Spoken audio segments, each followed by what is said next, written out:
I want to talk to you today about 5 things that you need to know if your goal is to lose weight. This is basically everything that you need to know. And before I continue, stay with me until the end because number 5 will be something that will definitely change the way that you look at fat loss. Number 1, we all get fat simply by consuming more than what we need. First thing you have to understand is that all energy that is stored in our body comes as a consequence of imbalanced energy requirements. Standard supply and demand issue. Either there is more supply than what we need, or there is not enough demand for the current supply. You can't store a single gram of body fat unless you consume excessive amounts of calories over a period of time. For some people, it happens faster than others, and some people require a greater amount of caloric surplus before they start packing all of that extra calories as body fat. I know it's not fair, but that's how it goes. Why this is the reason?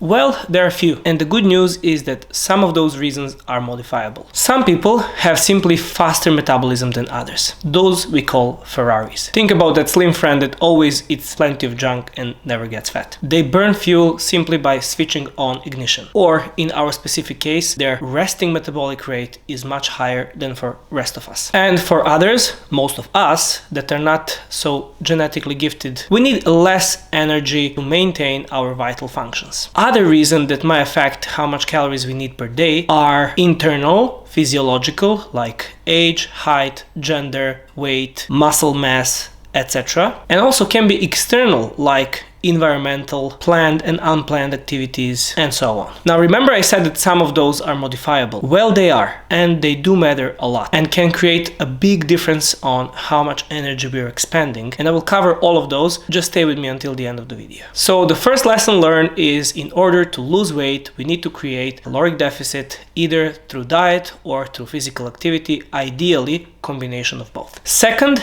error in estimates. One more thing to be aware of is be aware of over-rewarding syndrome or error in estimates. Both of them are equally dangerous, and I will cover both of them now. We people tend to hugely overestimate the amount of work that we do. Whether we are talking about the gym or simply the work that we do, we tend to hugely overestimate how much work we did. From another side, we hugely underestimate the amount of food that we eat. And this is not just my opinion. There is a fat chunk of literature in that regard. That can be particularly dangerous if we want to lose weight. What usually happens is that we have certain activity, let's say we went for a walk or we went for training, and then we assume that we burn a certain amount of calories. Now remember what I said, we tend to overestimate what we're burning.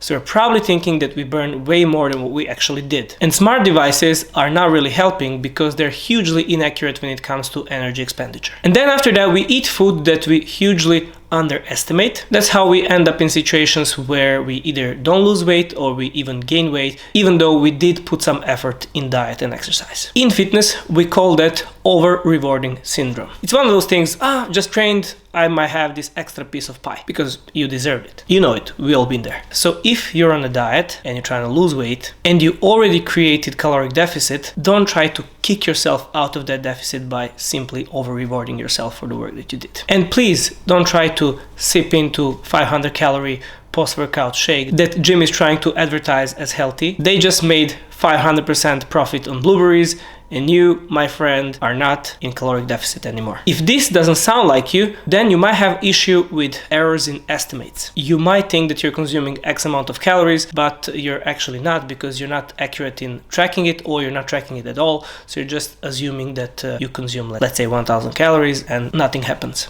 And I've been hearing that a lot. Like, I've been eating 1000 calories, nothing happens, I'm not losing weight. It's impossible. Most humans, healthy adults, will lose weight even on much greater amount if they're being precise. Easy fix for both. Try tracking your calories as precisely as you can, at least for a certain amount of time, so you have idea where you are with your tracking and with the total amount of food that you're eating. And then follow the scale. Energy systems are simple, but humans are not. All calories are created equal. But calorie is just one of many properties of food. And we humans are a little bit more complex than simple energy in and out. You will probably hear a lot from clean eating / low carb crowd, not all calories are created equal. equal. Even though in literal sense that's inaccurate because calorie is a calorie, like a unit of measurement, same like kilometer. However, running 1 kilometer on highway or running 1 kilometer through mud will take different effort levels and time, even though you are going to cross the same distance. When it comes to calories, what you need to know is that as long as you're 100% accurate, you will be able to lose weight, whether you're eating chicken and broccoli or you're eating ice cream and M&Ms. Again, many people try to dispute this and you will hear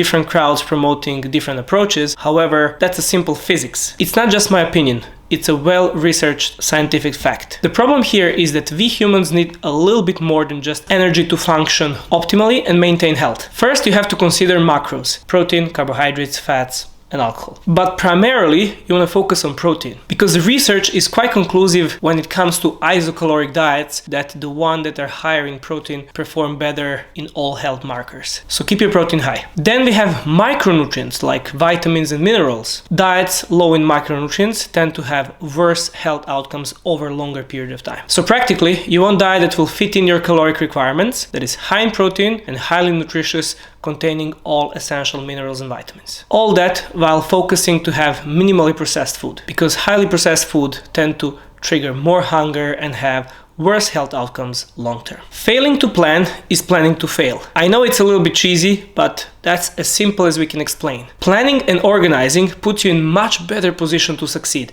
and that's especially important when it comes down to diet. When we organize well, it's not only a thing of us being able to complete the job efficiently, but it also puts us in certain control over whatever we are trying to organize, in this specific case, diet. Somehow we all forget about that simple rule of planning and organizing when it comes to nutrition. Oh, I will think about food when I get hungry. Bam! Not gonna happen, because guess what? When we are hungry, I'll just say that our decision making is not super rational. And you know who comes in to help you? Multi-trillion-dollar fast food industry, because they got you covered all over the place. Wherever you look, they will be there waiting, smelling for you just to grab.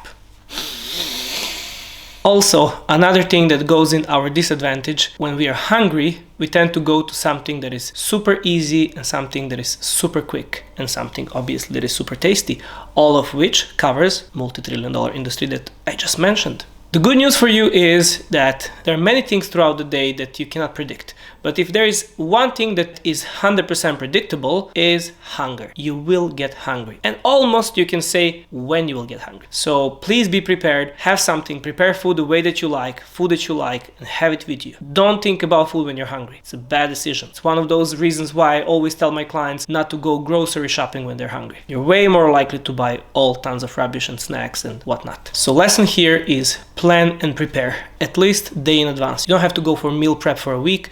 Today when you wake up, think about it. It will take literally 5 minutes of your time. Make a decision, prepare a few meals, that's it. You basically have to prepare one meal, because breakfast you can always have on the spot, or if you're not a breakfast person, you just skip it altogether. You have to prepare your lunch and you have to prepare at least one snack, depending on how long are your working hours. And then dinner you'll probably have back home. Relying only on training is a poor weight loss strategy, and I'll tell you why. Even though training is an important part of healthy lifestyle, relying on calories burned through training is not so helpful, because most people hugely overestimate the work that they do. When it comes to training energy expenditure, 99% of people will think that they burned way more calories than what they actually did. I've been spending the last 10 years of my life in the gyms, so I can tell you based on intensity, volume, frequency that most people are training, they're barely burning 200 to 400 calories per hour. Now think about your training 3 times a week, so that will roughly have you burned 2,500, let's say 5,000 calories max per month. That's barely 500-600 grams of fat per month. Think about that for a second. One of the main misconceptions people have is that having more muscle somehow magically burns more calories out of thin air. For every 1 kg of muscle mass, you're burning 13 to 20 calories per day. Let's say we have 2 persons of 100 kilos, same gender, same height, same age. One have 60 kilos of muscle mass, another one have 40. So the guy who have 20 kilos more muscle mass will roughly burn 260 to 400 calories more per day. But those 2 people will look completely different. And that's the point I'm trying to make. It's barely a snack. Not as nearly as what you can expect. Most of your energy expenditure will come from things that you're not aware of, like non-exercise activity thermogenesis, thermic effect of food. We have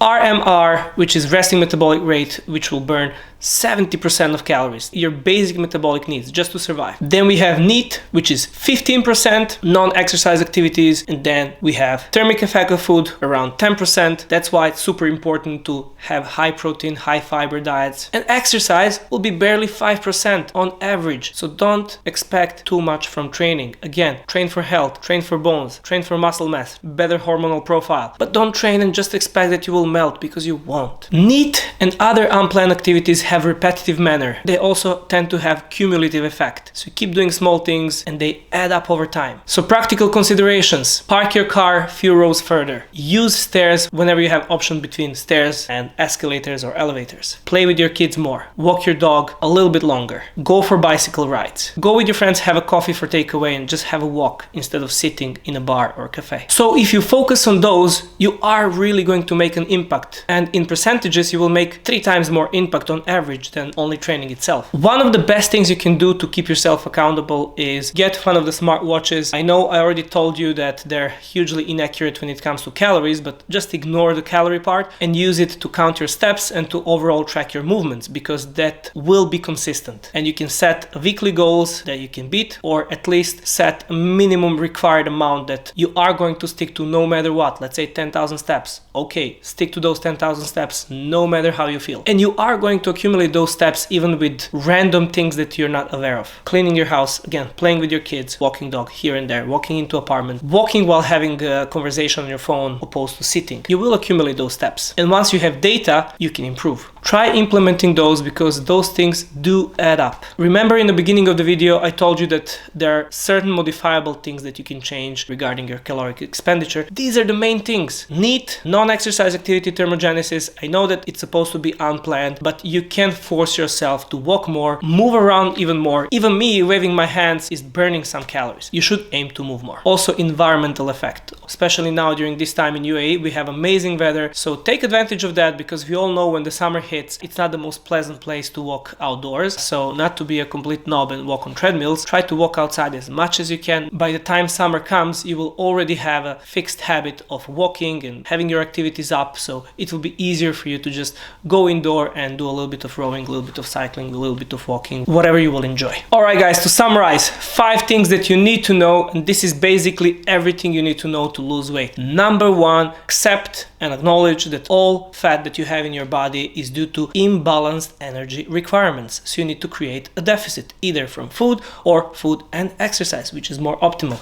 Thing number 2, be aware of estimates error and be aware of self-over-rewarding syndrome. Don't treat yourself with extra snacks because you trained, because A, you probably burn way less calories than what you think, and B, probably already eating enough. Plus, remember, you're in deficit. It's supposed to be hard. 3, energy system is easy, but people are not. Even though total energy will dictate direction, we still want to have diet high in protein and high in fiber, and also plenty of vitamins and minerals. 4, failing to plan is planning to fail. Plan your meals. We are basically talking about 1.5 meal.